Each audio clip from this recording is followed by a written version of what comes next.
Hello అండి. ఇదైతే ఇవాళ శనివారం, రెండో శనివారం మినీ బ్లాగ్ అండి. ఇక్కడైతే ఇంకా టీ తాగుతున్నాం. మా మామయ్య, మా అత్తయ్య హాయ్ చెప్తున్నారు. ఇక్కడైతే మా అమ్మాయికి అయితే బాగాలేదండి, జ్వరం ఉంది. ఇంకా తలకైతే నూనె పెట్టించుకుంటుంది మా అత్తయ్య చేత.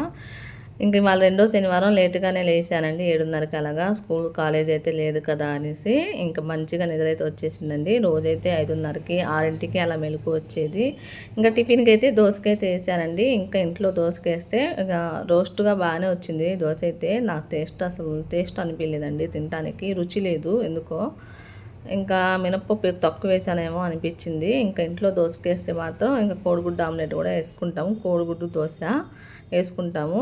ఇంకా అదైతే కంపల్సరీ వేసుకుంటామే ఇంట్లో దోసపిండి అయితే వేస్తే. ఇక్కడ మా అమ్మాయి జనం వచ్చింది కదా, మామూలు దోశ తింటుంది. ఇంకా మా అత్తయ్య కూడా టిఫిన్ చేస్తున్నారు. మా మామయ్య ఏమో ఇంకా మా మామయ్య అయితే వద్దన్నారండి, ఆయనకి ఆకలి లేదంట, ఊరికి వెళ్తాను నేను అనేసి మారం చేస్తున్నారు, చిన్నపిల్లలు చేసినట్టుగా. ఉండండి మామయ్య, పని లేదన్నా కూడా లేదమ్మా నేను వెళ్తాను అనేసి బయలుదేరారండి. వచ్చి 2 రోజులైంది. ఇంకా మాడిబిడ్డ వాళ్ళ ఇంటికాడ ఉన్నారు, రాత్రి వచ్చారు. ఇంకా ఊరు వెళ్తాననేసి బయలుదేరారండి. ఈ వీడియో కనుక మీకు నచ్చితే చిన్న లైక్ అనేది తీయండి. మా ఛానల్ కనుక ఎవరైనా ఫస్ట్ టైం చూసుకుంటే సబ్స్క్రైబ్ చేసుకోండి. ఇంకా మా మామయ్య అయితే ఊరికైతే బయలుదేరారండి. మా అత్తయ్య అయితే వస్తూనే ఉంటారు, మా మామయ్య చాలా తక్కువ అండి రావడం.